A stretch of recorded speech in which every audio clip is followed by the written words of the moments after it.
Hello, it's Miss Filer here again.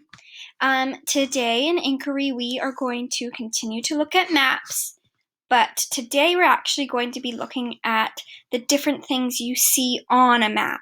So when we were talking about the different types of maps, we noticed maps of the world, maps of Canada, maps of an amusement park or a zoo, a neighborhood map, or even a special pirate map or a treasure map. But then if we look a little closer at those maps, we begin to notice that every map has its own special symbols, right? Like on the map of the world, we noticed that there wasn't many pictures, but lots of colors and lots of labels to represent different places. Today we're going to look closer at our neighborhood maps, those route maps that we were talking about last week. Okay? So this is really important to notice these sorts of things because they help you draw maps and read maps, right? So for example, when you begin to be able to drive or walk to school on your own or to the park on your own, it's important to be aware of the certain symbols, the certain things around you. So like trees, bodies of water, schools, buildings, right? And it'd be important if you could figure out where those things were on a map.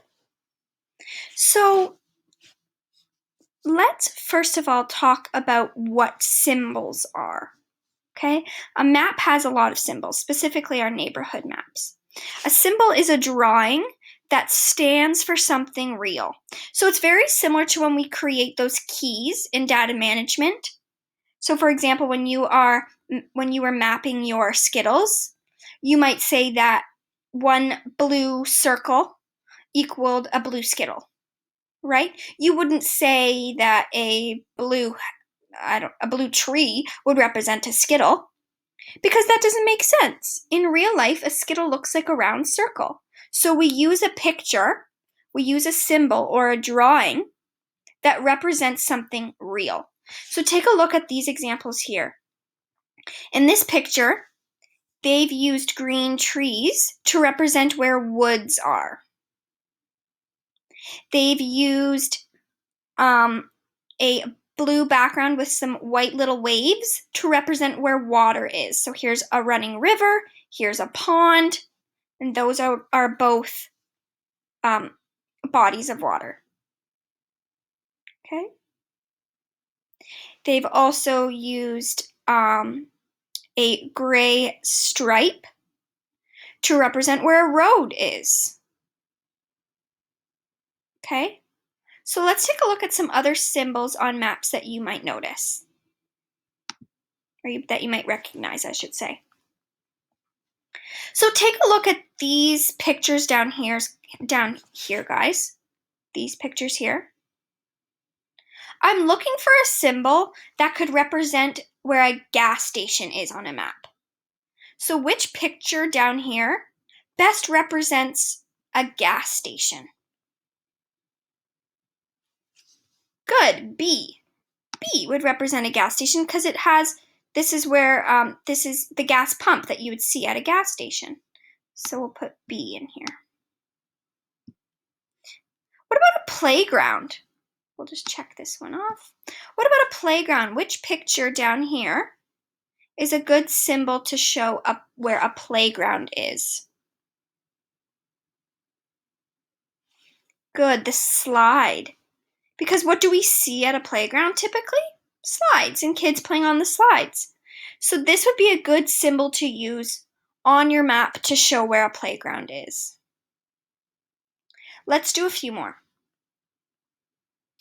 What about the hospital? The hospital. What symbol down here could we use to represent where our hospital is on our map?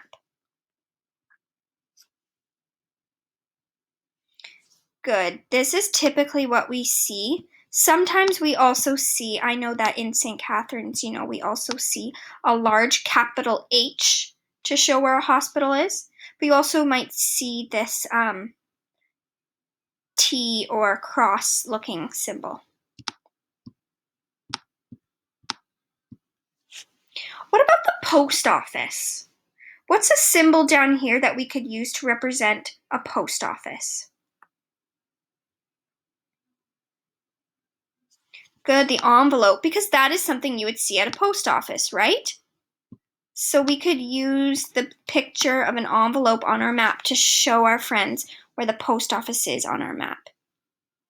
So this is a fast way of, if we were drawing our neighborhood maps and we wanted to show the Niagara-on-the-Lake Library, we don't need to draw the huge community center and the library and all those details. We could just draw a little symbol like this, like a book, to show, hey, this is where a library is in my neighborhood. So today is going to be your job to discover more symbols on a map. You are going to be doing a symbol on a map matchup. In grade 1's, I've extended your activity a little bit, so let me know if you have any issues with that. But I will let you go and you can finish that now.